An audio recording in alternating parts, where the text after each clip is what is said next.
नमस्कार. बंडूभाई शहा ज्वेलर्स प्रस्तुत जागर नारी शक्तीच्या या विशेष कार्यक्रमामध्ये आपल्या सर्वांचं स्वागत आहे.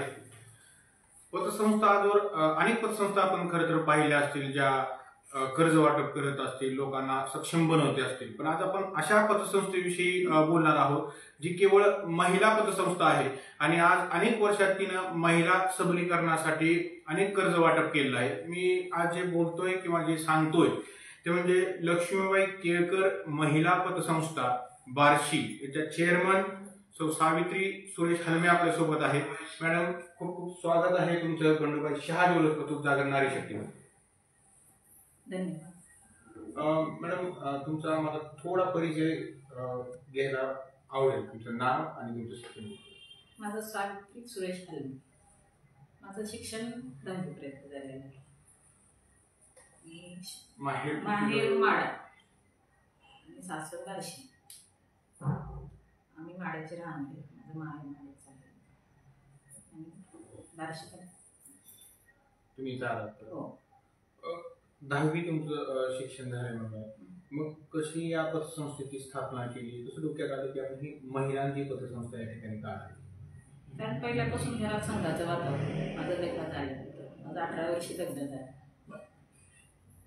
आणि तेव्हापासून म्हणजे घरात सारखी म्हणजे रामशिला पूजन, ते त्यांचं अयोध्या हे सारखे जे अभियान चालू असायचे. त्याच्यामुळं वस्तीत जाणे आमचं असायचं तिथं. इथे त्यांनी तिथं लहान मुलांचे वर्ग पण सुरू केला होता, छोट्या मुलांची बालवाडी वगैरे. तिथं असं लक्षात आले की तिथले बरेच जणींचे म्हणजे चव्हाण, चांदणी वगैरे असं काही गरज पडली की 10-15% पैसे काढायचे ते. मग म्हणजे ह्यांच्या लक्षात आले की आपण काहीतरी करूया. थोडेसे राजकारणात पण होते.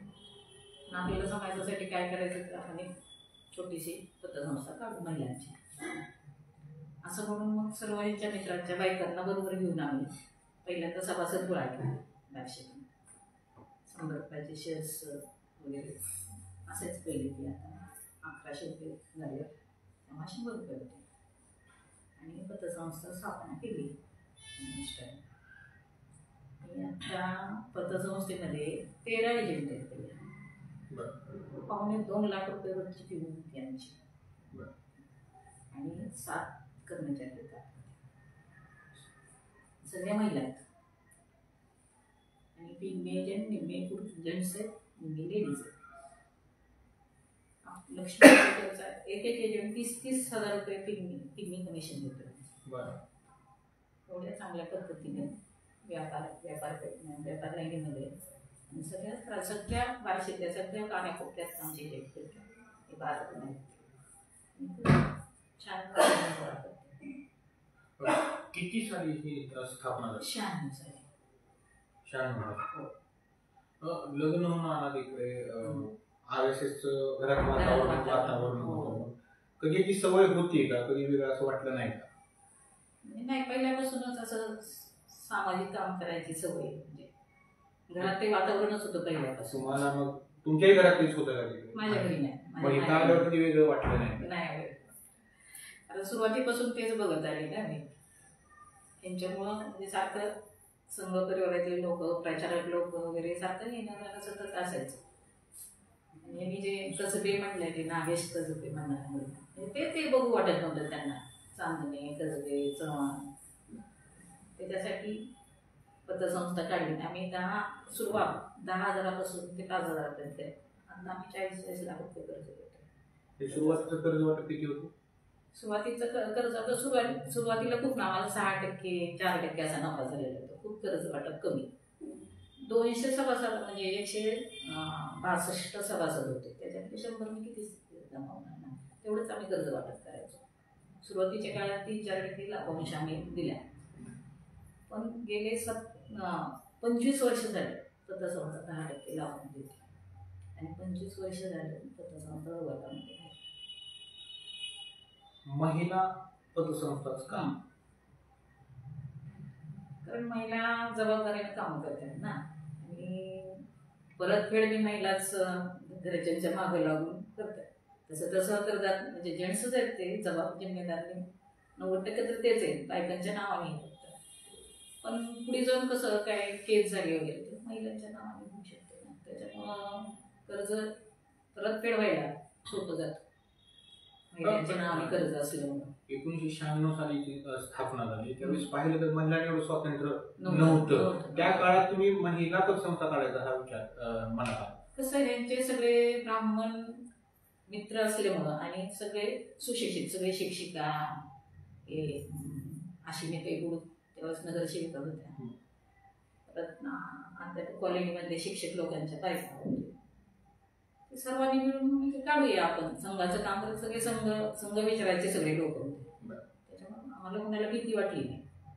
पण चेअरमन व्हायचं म्हटलं तर जरा पैशाची जिम्मेदारी येईल ना, त्याच्यामुळे ते काय म्हणजे त्यांनी म्हटले सर्वांना की तुम्ही कोणतं घ्यायच्यातलं, पण सगळे नाही म्हटल्यानंतर म्हणजे 28 वर्ष झालंच चेअरमन आहे. आणि सर्व आम्ही एका विचाराने निर्णय घेतो. सगळे संचालक मंडळ, सल्लागार मंडळ सगळे ठरवून कर्ज वाटप वगैरे करून सगळ्याच्या पहिल्यापासून म्हणजे सगळ्याचा विचार करूनच. बॉडी तयार करताना पहिल्यांदा काही त्रास झाला का की कुणी होय म्हणलं नाही म्हणलं ते बरं? हो तसं तर मग होतच ना. आम्ही दोघं खूप फिरले भाषेत सभासद करायला आणि काय काय कष्ट करावं लागले सभासद खूप फिरावं लागलं पाहिजे. 1 वर्षभर आम्हाला म्हणजे संस्था स्थापन करता आली नाही. आम्हाला खूप म्हणजे आडवं येत होतं. त्यांनी त्यावेळेस BJPचे अध्यक्ष होते. त्यांनी मंत्रालयात परवानगी आणली पत्रकार आणि नंतर मग आम्हाला पतसंस्था म्हणजे आम्हाला तिथेही खूप त्रास झाला. आम्हाला लवकर हे करून देत नव्हते, ते आडवं येत होतं, राजकारण आडवं येत होतं. पण ते झाले नंतर. आता कितीची बॉडी कशी? आता 11 जणांची आहे. पहिले 15 जणांची होती. सुरुवातीपासून जे आहेत तेच आज आहे काय? नाही बदलले म्हणजे तेच वयस्कर झाले खूप. वयाने बदलले पण सोडून कोण गेले नाही, कोणीही सोडून गेले. पुण्याला मुलं शिफ्ट झाल्यामुळे काही मुलं काही जण पुण्याला गेले, काही जणांचं वय झाल्यामुळे आमचा उपयोग होत नाही. आता उपयोग होणारे हे घ्या कोठारी, प्रमोदिनी कोठारी डॉक्टर म्हणजे मिसेस कोठारी मावीवाल्या साडी सेंटरवाल्यांची मिसेस 10-15 वर्ष कोठारी मावी बी 10-15 वर्ष होते. असं थोडंसं घरचे ते अडचण आल्यामुळे आता या 5 वर्षामध्ये त्या थांबल्या. म्हणजे आता महिला सदस्य आहेत ना, मग त्यांना कर्ज सुविधा कुठल्या कुठल्या कर्ज सुविधा तुमच्याकडे उपलब्ध आहे? मुलांच्या शिक्षणासाठी, घरासाठी, हां, उद्योगासाठी. आत्ता व्याजदर काय? 16%. आणि पहिला ज्यावेळेस सुरू केलं त्यावेळेसचा व्याजदर तोच आहे पहिल्यापासून 16%. 18% होता. हो 18% होता. आता कमी झाला. आता कमी झाला. आणि सोनेकरांनाही 16% करत नव्हता. आता आम्ही 14% केलं. काय काय पतसंस्थेत तुमच्या आणखी सुविधा आहे? सबल सुकन्या म्हणून आहे महिलांसाठी काढले. काय त्या सुकन्या काय? ते 72 महिने 1100 रुपये भरायचे. 72 महिन्यांनी 1,11,100 भरा. 30,000 रुपये व्याज भेटते. किती वर्षांनी? 6 वर्ष. आणखीन इतर कुठले सुविधा आहेत का? हो आता आम्ही लॉकरचं पण असं महिलांसाठी हे केलं की 5,000 रुपये तुम्ही डिपॉझिट द्या छोट्या लॉकरला. आम्ही तुम्हाला व्याज देणार नाही, तुम्ही लॉकर भाडं भरायचं. बरं. ही महिलांसाठी. ते परतावा असणार का विना परतावा? 5,000 विना परतावा. त्यांनी आम्हाला द्यायचं नाही, आम्ही त्यांना द्यायचं. जोपर्यंत वापरायचं तोपर्यंत वापरा तुम्ही. तोपर्यंत तुमचं ज्या दिवशी तुम्ही नको म्हणाल त्या दिवशी ते तुमचे 5,000 आणि मागा. आता टर्नओव्हर काय? आता बी आमचा वर्षाला 10 कोटीचा टर्नओव्हर आहे. आणि 5.5 कोटी कर्ज वाटप सभासदांच्या आणि खातेदारांच्या 7.5 कोटी ठेवी. 1 कोटीचं सोनेदारांनी. नियमित कर्ज परतफेड महिला आहे किंवा बरेच जण टाळतं महिलांना लोन देणं म्हणा किंवा आता तुम्ही एवढं मोठं लोन देताय म्हणा तर नियमित कर्ज परतफेड होती ना. त्यातले थोडेसे असे भेटतात पण आम्ही थोडं कोर्ट केस वगैरे करतो. त्याच्या माध्यमातून वगैरे येतात पैसे तोपर्यंत कसं महिला असल्यामुळे आम्ही जास्त त्याच्या नारीला होता घेईल तेवढं वसूल करायचं, जाऊन मागायचं, हप्ते काढून घ्यायचे. बरेच खूप हे झाल्यानंतर मग कोर्टाची हे करतो. महिला सबलीकरणासाठी सुरुवातीला काय पावलं तुम्ही?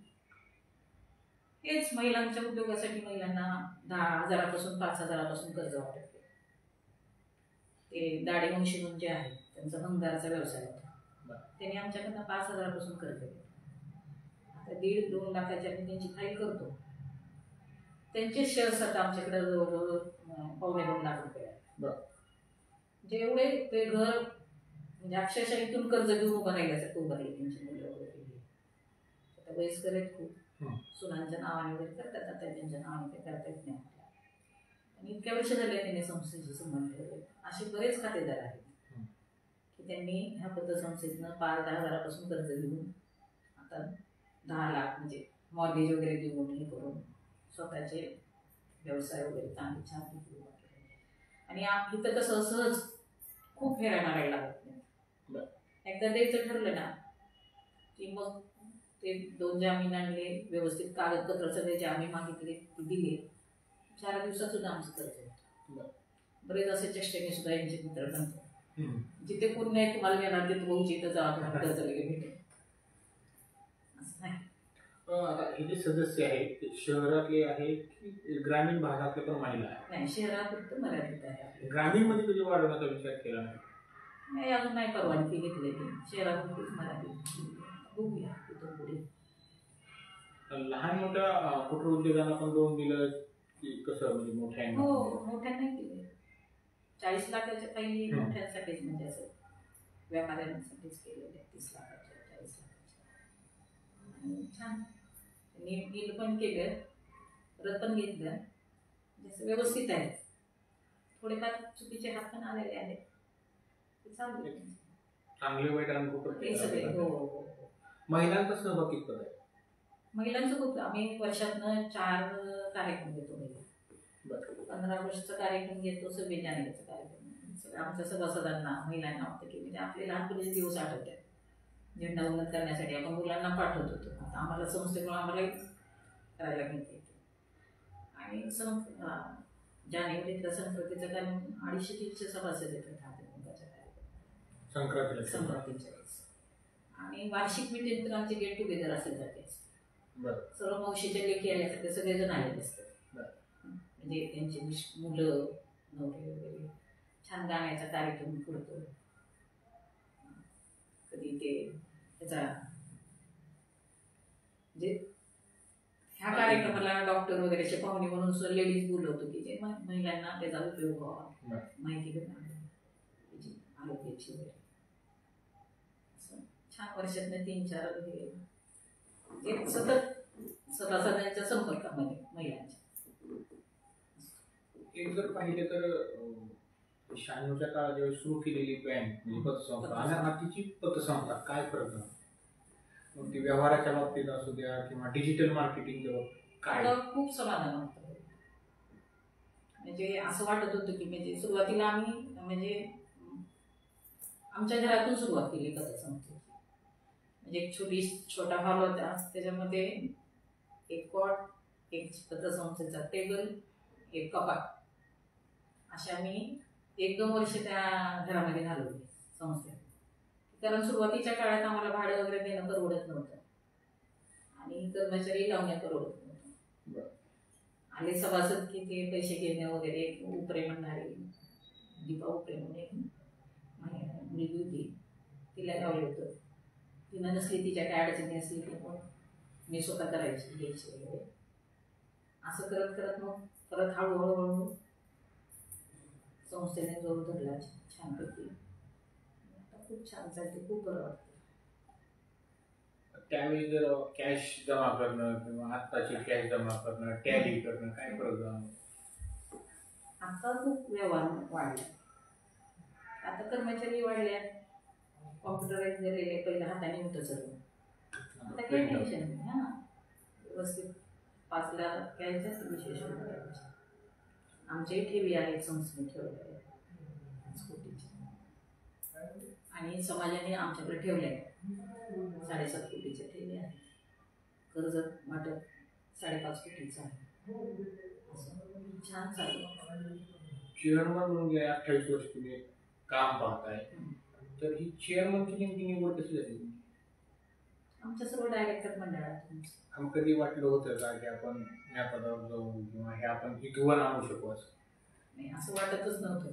कारण मी सुरुवातीला खूप भीत होते. मी आहे ना, मी आहेच हो, काय द्यायचं कारण नाही. म्हणजे आमच्या घरात उद्योग असल्यामुळं म्हणजे व्यवहारिक ज्ञान तर होतच आहे पहिल्यापासून. घरामध्ये बेकरी व्यवसाय असल्यामुळे याच्यामुळे म्हणजे ते असायचं लिखाणाचं याची त्याची सवय होती. त्याच्यामुळं परत तर आता तरच इतके वर्ष झालं म्हटलं तर आता लगेच समजतं अनुभव खूप असतो. आणि डायरेक्टर बॉडी आमची खूप छान आहे, खूप सपोर्ट आहे त्यांचा. आणि सल्लागार मंडळ पण तसंच. आम्ही असे मोठे प्रकरणं वगैरे घेतले करायला गेलो तर त्यांना विचारात घेतल्याशिवाय काय करत नाही. त्याच्यामुळं आत्तापर्यंतचे जेवढे आमचे डायरेक्टर झाले ते त्यांनी आम्हाला सोडून गेले नाही. त्यांच्या म्हणजे पारदर्शक व्यवहारिक शुभ्र की आम्ही वसुलीलाही महिलाच आहे त्यांच्या. आम्ही त्यांना सांगितले असतो वसुलीला गेलं तर तिथं चहा सुद्धा घ्यायचा नाही तुमच्या घरी. आपल्या इथे येऊन तुम्ही बाहेर घ्या. कुणाच्या घरी चहा वगैरे घ्यायचा, बसला तुम्ही गप्पा मारत, आपलं काम करायचं आणि घरी यायचं. संस्थेत महिलाच आहेत, अशा खमकेत महिलाच आहेत. 28 वर्षात तुमच्या नंतर ही अनेक पतसंस्था आल्या, काही बंद झाल्या, पण आज तुम्ही म्हणजे अखंडपणे सुरू आहे. काय या मागचं कारण?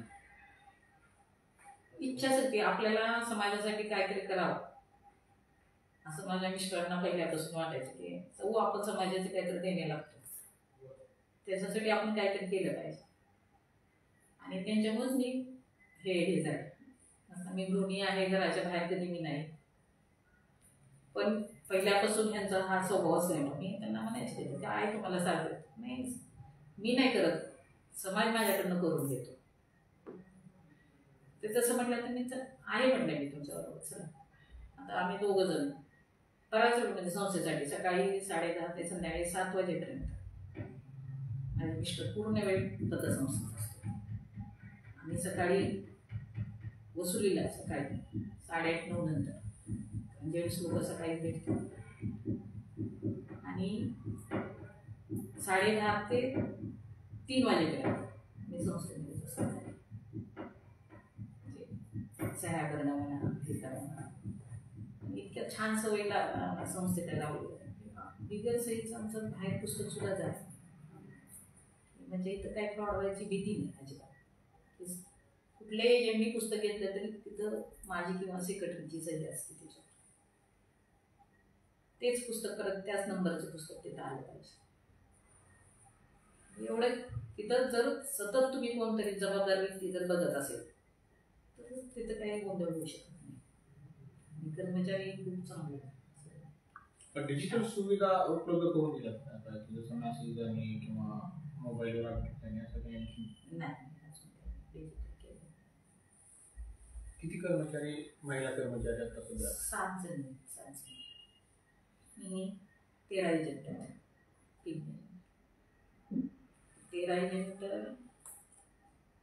आपल्या बार्शीतल्या व्यापारी म्हणजे सगळ्या थरातून, सगळ्या ह्याच्यामधून जवळ 2.25 लाख रुपये रोजची पिकनिक. म्हणजे 1996 साली ठरलं की आपण हे पतसंस्था काढायची. मग लक्ष्मीबाई केळकरच हे नाव का? कारण संघाच्या लक्ष्मीबाई वगैरे समितीचं काम करत होत्या, त्या अध्यक्ष होत्या समितीच्या. म्हणजे शाखा वगैरे चालायच्या महिलांसाठी, महिलांची शाखा चालवत होत्या. आपल्या बार्शीमध्येही चालवल्या तसं शाखा महिलांची. हो. त्याच्यामुळे ते संघाचे नाव संस्था सांगायची. ते मावशींचं नाव सुचलं, मावशींचं नाव पुढे आलं, ते आम्ही पुढे चाललं. तेच ना. बरेच जण लोक मला केळकरबाई म्हणून बोलवतात. सभासद आमचे म्हणजे मिटिंगच्या वेळेस केळकर मावशी म्हणून हाक मारते. इतक्या वर्ष झालं ते की त्यांना वाटतं माझी सासूबाई आहेत की त्या असं त्यांना माहीतच नाही त्यांच्या स्थिती. बऱ्याच लोकांना समितीचे अध्यक्ष होत्या ते संघासारखं थोडंसं काम शाखा वगैरे लागणार चेअरमन पदावर असताना एखादा चांगला किंवा वाईट अनुभव कुठला आला? मला तर अजून नाही आलं कुठला. सगळे चांगलेच लोक भेटले, सगळे चांगले. एखादा किस्सा कुठला प्रकरणातला वगैरे आठवतो की याच्यात गरज खरी होती किंवा? हा तसं एक आलं होतं तसं, म्हणजे एक जणाला कर्ज पाहिजे होतं मुलीच्या लग्नाचं. तिनं त्या महिलेनं आम्हाला खोटं सांगितलं आणि खोटी पत्रिका छापून आणि ते एकदा दाखवली. ह्यांचं कसं आम्ही त्यातून गेलेलो आहे पहिलं, मुलाच्या शिक्षणाला किती अडचणी येत्या, लग्नाला किती अडचणी येत्या. मी विश्वास ठेवला आणि ते कर्ज प्रकरण दिला. ते अजून अडकले आमचं प्रकरण कोर्टात केस चालू. आपण सरळ आणि साधेपणे दिलेला तो असं आहेत लोक फसवणारे, पण सहसा आम्ही फसत नाही. तो ते तेवढाही वाईट अनुभव आला की कुठे पत्रिका छापली आणि ते तुम्ही मग अशी म्हणला की संघाशी प्रेरित होऊन किंवा संघाकडे ही प्रेरणा आली की आपण ही पतसंस्था ठिकाणी उभारली. पण कर्ज वाटप करताना जसं आम्ही बघितलं की सर्वसामान्यापासून सर्वांना या ठिकाणी न्याय द्यायचा प्रयत्न. हो, सर्वांना लहान मोठं त्याचं काही नाही. आम्ही सोने तारण करतो भैया. छोटंसं जरी ग्रॅमचं जरी आलं की त्या माणसाला गरज आहे म्हणून ते आपल्याकडे आले. बरोबर. तर ते 1 ग्रॅम सोनं आम्ही ठेवून त्याला पैसे देतो. हे माहिती असल्यामुळे आमचं सगळं गरीब समाज गरीब ह्याच्यामधून सोने तारणाचं जास्त त्या लोकांपासून तेच लोक खूप येतात आमच्याकडे. मोठे पण येतात, मोठ्याचं काय 5-5, 7-7 लाखाचं असतं. पण हे छोटे 10,000, 5,000, 20,000 पुन्हा नाही म्हणत. हे एवढंच आहे नाही देत आम्ही ते 5,000चं कर्ज असतं त्याच्यातून असं होत नाही. किती महागाई का. महिला सबलीकरणासाठी काय पाऊल उचललं जातं का किंवा संस्थेकडनं? आता हे चालू आहे ते सगळं महिलांसाठीच आहे. आम्ही महिलांनाच प्रोत्साहन देतो, तुम्ही उद्योग करा, कर्ज घ्या, कर्ज फेडा. आम्ही बचत गटांना सुद्धा द्यायचा प्रयत्न केला. बचत गट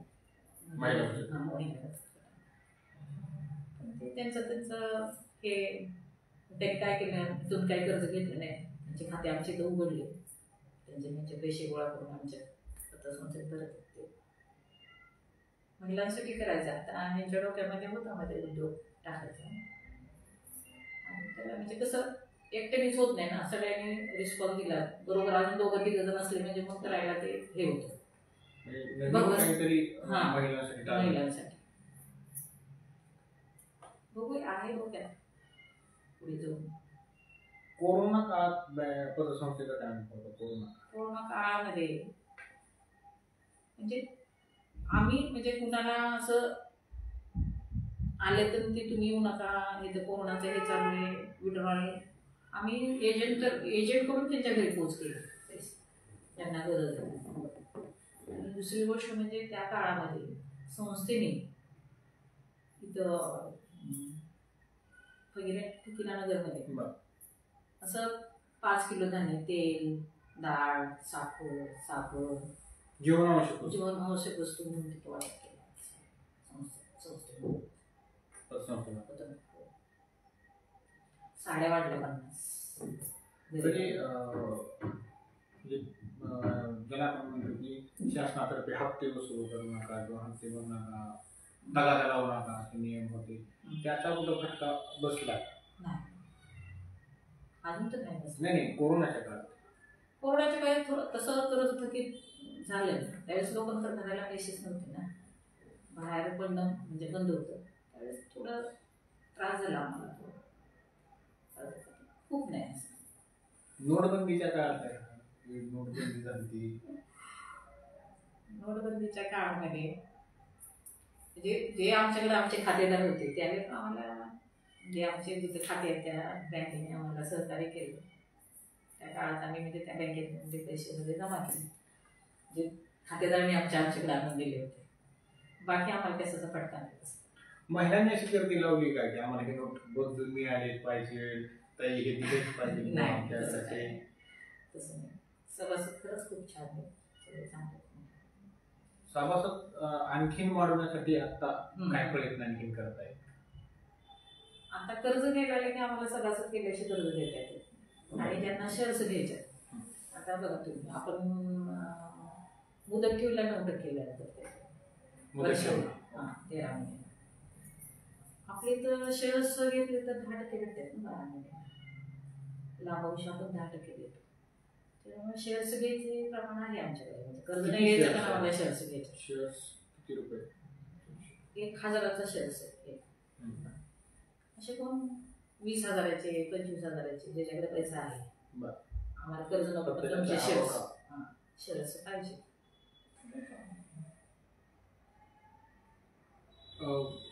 महिला, तुम्हाला काय वाटतं की महिलांनी आणखी कसं स्वतःला सिद्ध करण्यासाठी काय करावं? खरंच महिलांमध्ये खूप असते. महिला जिद्दी असते. एखादी गोष्ट करायची म्हणले तर ती करतेच. तिला फक्त घरच्यांचा सपोर्ट पाहिजे.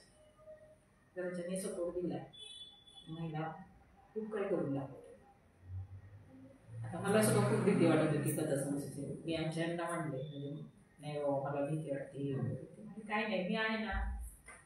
ते आपल्या घरात व्यवसाय असल्यामुळे तुला सगळं व्यवहारात ज्ञान आहेच. संस्थेत तुला काही जड जाणार नाही. ज्यावेळेस मी त्याच्यामध्ये हे झाली ते आता लक्षात येते की काहीच नाही. म्हणजे आपली इच्छाशक्ती पाहिजे फक्त शिकण्याची किंवा म्हणजे काम करण्याची. मग त्रास होत नाही कशाचा, सगळं समजतं. तिथं शिक्षण अडीत थोडक्यात काय शिक्षणाची आवश्यकता आहे, पण त्या काळात ज्यांचं शिक्षण घेऊ शकलं नाही जसं तुम्ही म्हणताय पण जिद्दीनं उभं राहिले तर तुम्हाला आणखी पुढे जाता येईल 100%. हो, प्रश्नच नाही. असं म्हणायला हरकत नाही की प्रत्येक पुरुषाच्या मागे स्त्री असते, पण तुमच्या मागे पुरुष माझे मिस्टर, त्यांच्यामुळेच मी इथपर्यंत म्हणजे त्यांच्या सपोर्टमुळेच. कारण त्यावेळेस म्हणजे सगळे आमचे मित्राच्या बायका शिक्षिका होत्या, हे होत्या, पण सगळेजण नको आम्हाला म्हणतो. जबाबदारी नको. त्यावेळेस त्यांनी म्हणली नाही चल, आपल्याला समाजासाठी काम करायचंय आणि मी आहे, तू नको देऊ, कशाला घाबरतेस. आपण चुकीचं तर काय करणार नाही, करू ते चांगलंच करू. असं शांत झोपतं. तर इतकं स्वच्छ काम आहे भैया. बार्शीमध्ये कुठेही जा, लक्ष्मीबाई विठ्ठल महिला पतसंस्थेचं तुम्ही विचारा, तुम्हाला चांगलं होतं. म्हणजे डिव्हिजन वाचताना वेळेवर तो जात होता. हो. कधी असते वार्षिक सभा, कधी भरतात किंवा कधी भरतात? आता श्रावण महिन्यामध्ये वगैरे असते. ऑगस्टच्या अगोदर असते दरवेळेस. ते झालं की लगेचच आठवड्याने सुरू, म्हणजे तिथं डिक्लेअर केलेलं असतं. आणि त्या आमच्या वार्षिक मिटिंगला जवळ 250-300 महिला असतात. एवढी कुठंच आपल्या इथे लिंगायतपूरमध्ये असे बरेच जण आम्हाला सांगतात, बँकेतले सांगतात, म्हणजे इतका छान कार्यक्रम आमचा पण होत नाही. एवढे उपस्थित डिव्हिडंड दिला नाही असं कधीच नाही. तिथे आले सेलिंग करून लगेच त्यांचे पैसे किती असेल. सुरू करताना जो व्यवहार होता तो 1000 होता. आज कोटीत गेला. कधी असं वाटतंय का आपण 1000कडून कोटीकडे वाटचाल असताना म्हणजे आधी वर पोहोचलो, पण भीती वाटते का कधी की नाही? कधी भीती वाटते. चांगलं काम करायला ओझं म्हणजे जबाबदाऱ्या वाढल्या. ज्यावेळेस 1000 व्यवहार चालू केला त्यावेळेस कुणी चेअरमन पण गेला तयार, पण आज कोट्यावधीच्या बँकेचा म्हणजे पतसंस्थेत चेअरमन होतो. तरी पण आमचे डायरेक्टर लोक तुम्ही छान सांभाळताय तुमचं. म्हणजे आम्ही खरंच तसं खूप वेळ काढून खूप लक्ष दिलं त्या संस्थेमध्ये. म्हणजे न स्वार्थ बुद्धीने सगळं म्हणजे दिवसभर. कारण कसं आहे, सोनेकरण आम्ही विश्वेश्वरमध्ये त्यावेळेस आमच्याकडे लॉकर बनतो, तर दिवसातून 4-5 वेळेस जावं लागायचं. आम्ही खातेदाराला कधी अडवून ठेवले नाही की तुम्ही ह्याच टायमिंगला तुम्हाला सगळ्यांना भेटेल. तर कधी कुणाची काय अडचणी माहीत नसते ना. कुणाला गावाला जायचं असते, कुणाला कुठं जायचं असते. तर त्यावेळेला आम्ही जाऊन ते लॉकर ओपन करून सोनं घेऊन यायचं द्यायचो. त्याच्यामुळे आमचे खातेदार 25 वर्ष झाले तेच खातेदार आहे सोने ठेवायला. एवढं खूप वर्ष झालं सोनेदार चालू. एक बँक म्हणा किंवा पतसंस्था म्हणला, एखादा लाभांश म्हणा किंवा हे म्हणा गेलं ना की बऱ्याच ठिकाणी आपण पाहतो चिडचिड. असं कधी तुमचे कर्मचारी नाही? मी आणि माझे मिस्टर दोघेही आम्ही सतत तिथं असतो, त्यामुळे त्यांना ती संधीच नाही ना माघारी पाठवायची. त्या विश्वासामुळेच संस्था एवढी छान ह्याच्या शिस्त आहे, खूप शिस्त. आम्हाला खातेदार आमचं म्हणजे देव आहे, त्याला नाही माघारी पाठवायचं, कारण त्याच्यामुळेच संस्था आहे. सभासदांमुळे आणि आपले चांगले खातेदार त्याच्यामुळेच आपली पतसंस्था आहे. इथे की आमचा खूप पैसा आहे, डायरेक्टर लोकांचा खूप पैसा आहे किंवा करण्याचं काही नाही, सगळं बाहेरच्या लोकांचंच आहे. आमच्या डायरेक्टर लोकांचं आहे तशी इन्व्हेस्टमेंट ठेवी ठेवलेल्या वगैरे, सांभाळणं पण खूप मोठी जबाबदारी. आणि कर्मचारी खूप आम्हाला चांगले भेटले आणि इथलेच आहेत, गल्लीतलेच आहेत. शेवटचा प्रश्न, महिलांसाठी काय सल्ला आहे? खरंच घरातल्या पुरुषांनी महिलांवर विश्वास ठेवला पाहिजे. महिला काही म्हणजे तुम्ही जर सपोर्ट केला तर काही करू शकता. तिथं शिक्षणाची वगैरे कशाची गरज लागेल, पण तुम्ही त्यांच्या माझा जर विश्वास ठामपणे उभे राहिले तर काही करून दाखवतील तुम्हाला. काय म्हणजे तुमची इच्छा असेल माझा हिंदू मोठा झाला पाहिजे, मला हे करायचे. तर माझ्या सुनेचे उदाहरण आहे की सोहमने यांचं केक शॉप टाकलेलं आहे, त्यात माझी सुनबाई जवळजवळ 50% येते ना तिथं सपोर्ट तेवढा पाहिजे. आणि खरंच महिला मनापासून करतात सगळं, त्यांना त्यांच्या मुलांची त्यांच्या घराची ते असं म्हणजे दाखवत नाही मी तुमच्यासाठी हे एवढं करायला तेवढं, तिच्या संसारासाठी झटत असते. नक्कीच काही खूप खरं तर प्रवास होता तुमचा. 1996 साली जी महिला त्यावेळेस बाहेर येणं म्हणा किंवा जॉब करणं अवघड होतं, त्या काळात तुम्ही एका पतसंस्थेच्या चेअरमन पदाचा मोठा कारभार आपल्या खांद्यावर घेतला आणि तो आज यशस्वीरित्या कोट्यावधीच्या रुपया तो स्वरूपात आज तुमच्या समोर आहे. तर खरंच खूप कष्ट आहे त्यामागे, आणि तुमचे विशेष म्हणजे शिक्षण नसताना तुम्ही इथे वर आलात. खरंच ती म्हणजे काय म्हणतो आपण त्याला, कौतुकास्पद बाब आहे. यात तुम्हाला तुमच्या मिस्टरांची खूप मोठी साथ आहे, तुमच्या मंडळाची खूप साथ आहे आणि मिस्टरांची. त्यामुळे खूप खूप धन्यवाद तुमचे, वेळात वेळ काढून तुम्ही आमचे संवाद साधला त्याबद्दल तुमचे धन्यवाद. आमच्या संस्थेचं तुमच्यामुळं नाव होईल किंवा माहिती पडेल. खरंच सर्व सभासदांना आणि सर्व खातेदारांना आपल्या पतसंस्थेत खूप खूप शुभेच्छा. तर संस्था कशी असते किंवा पतसंस्था काय असते ह्याचं एक जिवंत उदाहरण आपण खरं तर पाहिलं. कारण पतसंस्था केवळ पैसे कमवण्यासाठी नाही, तर त्या लोकांच्या गरजा भागवण्यासाठी असली पाहिजे, वेळी अडचणीला त्या पाठबळ देण्यासाठी उभ्या राहायला पाहिजे. आणि विशेष म्हणजे महिलांच्या काही ही संस्था खरंच खूप कौतुकास्पद आहे. याचं खरं तर प्रत्येकाने या ठिकाणी एक पतसंस्थेने उदाहरण घेतलं पाहिजे की छोट्यापासून केलेला व्यवसाय आज हा कोटीत येऊन ठेपलेला आहे. यासोबतच आज या बंधुबाई शहा ज्वेलर्स प्रस्तुत जागर नारी शक्तीमध्ये इथेच थांबतोय. पुढील एपिसोडमध्ये भेटूया नवीन विषयासह. तोपर्यंत पाहत राहा. धन्यवाद.